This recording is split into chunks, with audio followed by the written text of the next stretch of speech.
అందరికీ నమస్కారం. చంద్రబాబు నాయుడు గారికి ఓటమి భయంతో బుర్ర పాడైపోయి ప్రజల మీద కక్ష తీర్చుకుంటూ ఉన్నారు.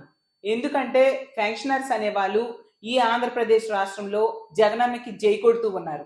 వృద్ధులైనా, వికలాంగులైనా, వితంతువులైనా, ఒంటరి మహిళలైనా, దీర్ఘకాలిక వ్యాధులతో బాధపడే వాళ్ళైనా కూడా జగనన్న ఇచ్చిన పెన్షన్తో చాలా సంతోషంగా తమ జీవనం సాగిస్తూ ఉన్నారు.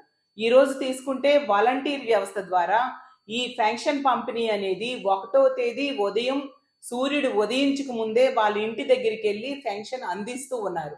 దాంతో వాళ్ళందరూ కూడా జగనన్నకి ఎన్నికలు ఎప్పుడు వస్తాయా, మళ్ళీ ఓటేద్దాం, మళ్ళీ ముఖ్యమంత్రి చేద్దాము అని నిర్ణయించుకొని ఉన్న పరిస్థితి కనిపిస్తూ ఉంది. దాన్ని చూసి వారవలేక వాలంటీర్స్ అనేవాళ్ళు ఈ పెన్షన్స్ పంపిణీ అనేది చెయ్యకుండా ఉండడం కోసం ఎలక్షన్ కమిషన్ కి తన జోబులో వ్యక్తి అయిన నిమ్మగడ్డ రమేష్ అనే వ్యక్తి ద్వారా కంప్లైంట్ లేఖలు సిటిజన్ ఫర్ డెమోక్రసీ అనే స్వచ్ఛంద సంస్థ అతనితో స్థాపించి ఆ సంస్థ ద్వారా లేఖలు రాయించి ఈ వ్యవస్థని వాలంటీర్ వ్యవస్థని అడ్డుకోవడం జరిగింది.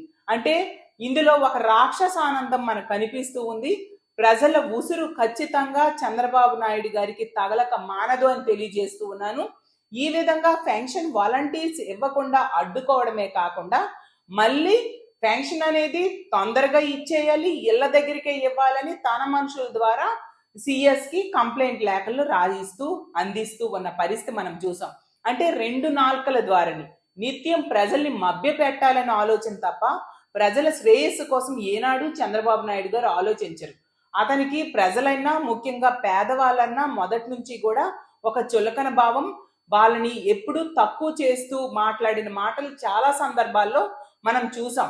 అలాగే మనం తీసుకుంటే జగనన్న తను ముఖ్యమంత్రి అయిన దగ్గర నుంచి కూడా పేదల సంక్షేమం కోసం ఎంతగానో పాటుపడుతూ ప్రజలకి ఏ విధంగా మేలు చేయాలి, ఏం చేస్తే బాగుంటుంది అన్న ఎజెండాగా తన 5 ఏళ్ల పరిపాలన సాగిస్తే చంద్రబాబు నాయుడు గారు ఎలా మేలు చేయకూడదు ప్రజలకి అనే ఎజెండాగా తన 14 ఏళ్ల పాలన సాగించిన విషయం మనం చూసాం.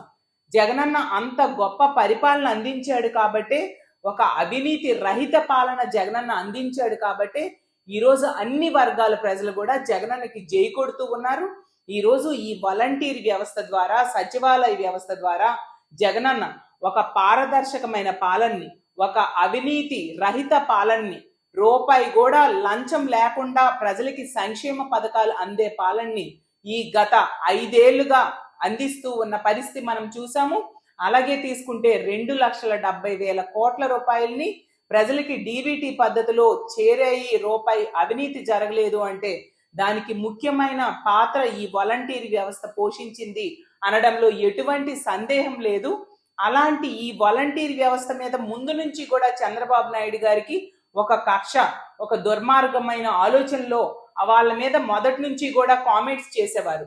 వాళ్ళు మూటలు మోసే వాళ్ళంటూ, లేదా ఎప్పుడు పడితే అప్పుడు భర్తలు మగవాళ్ళు లేని సమయంలో వచ్చి తలుపులు కొడుతూ ఉంటారంటూ వాళ్ళ గురించి చులకనగా మాట్లాడి వాళ్ళ మీద తన కక్షని చూపించుకుంటూ ఉన్న పరిస్థితి మనం చూసాం. అలాగే పవన్ కళ్యాణ్ గారు తీసుకుంటే వాలంటీర్స్ అనే వాళ్ళు ఉమెన్ ట్రాఫికింగ్ చేస్తారు, మహిళల అక్రమ రవాణా చేస్తారు అంటూ వ్యాఖ్యానించిన సందర్భాలు మనం చూసాం. అంటే వాలంటీర్లో 76% మంది మహిళలే ఉన్నారు. మహిళలే ఇలాంటి పనులు చేస్తారా? అలాగే వాలంటీర్లో 60% పైగా బీసీ, ఎస్సీ, ఎస్టీ మైనారిటీలు ఉన్నారు. వాళ్ళు ఇలాంటి పనులు చేస్తున్నారా? ముందు నుంచి కూడా వాలంటీర్ వ్యవస్థని కించపరుస్తూ ముందుకు వెళ్తూ ఉన్న పరిస్థితి చంద్రబాబు నాయుడు గారి దగ్గర ఈ రాష్ట్ర ప్రజలు చూశారు.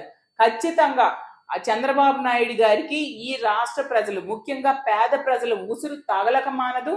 ఈ గతంలో అయితే 2019 ఎన్నికల్లో 23 సీట్లైనా వచ్చాయి, కానీ ఈసారి కనీసం 3 సీట్లు కూడా చంద్రబాబు నాయుడు గారికి రావు.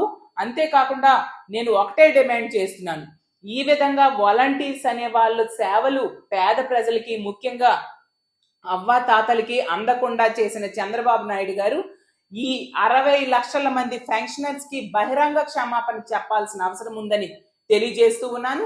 అలాగే ఎలక్షన్ కమిషన్ కూడా పేద ప్రజల తాలూకా ప్రాబ్లమ్స్ గుర్తించి వాళ్ళు అసౌకర్యానికి గురవుతారు, వాళ్ళ ఇంటి దగ్గరికి వెళ్ళి పెన్షన్ వాలంటీర్స్ ఇవ్వకపోతే అనే విషయాన్ని పెద్ద మనసుతో గుర్తించి వాళ్ళకి సకాలంలో పెన్షన్స్ అందడానికి వాలంటీర్ వ్యవస్థ చాలా అవసరం అనే విషయాన్ని గుర్తించి వాళ్ళ సేవల్ని మళ్ళీ పేద ప్రజలకు అందేట్టుగా చేయాల్సిందిగా కోరుకుంటూ, ఖచ్చితంగా రానున్న రోజుల్లో ఇంత చక్కటి పరిపాలన అందించి ఇంత చక్కటి వ్యవస్థల్ని ఆ ఆంధ్ర రాష్ట్ర ప్రజలకు అందించిన జగనన్న ముఖ్యమంత్రి అవడం ఖాయమని తెలియజేసుకుంటూ 2024 జగనన్న వన్స్ మోర్ అని తెలియజేసుకుంటూ, ఖచ్చితంగా 175కి 175 సీట్లు కూడా మా వైఎస్ఆర్ కాంగ్రెస్ పార్టీ అభ్యర్థులు గెలిచి తీరుతారు, జగనన్న మళ్ళీ ముఖ్యమంత్రి అయి తీరుతాడు అని తెలియజేసుకుంటూ సెలవు తీసుకుంటూ ఉన్నాను.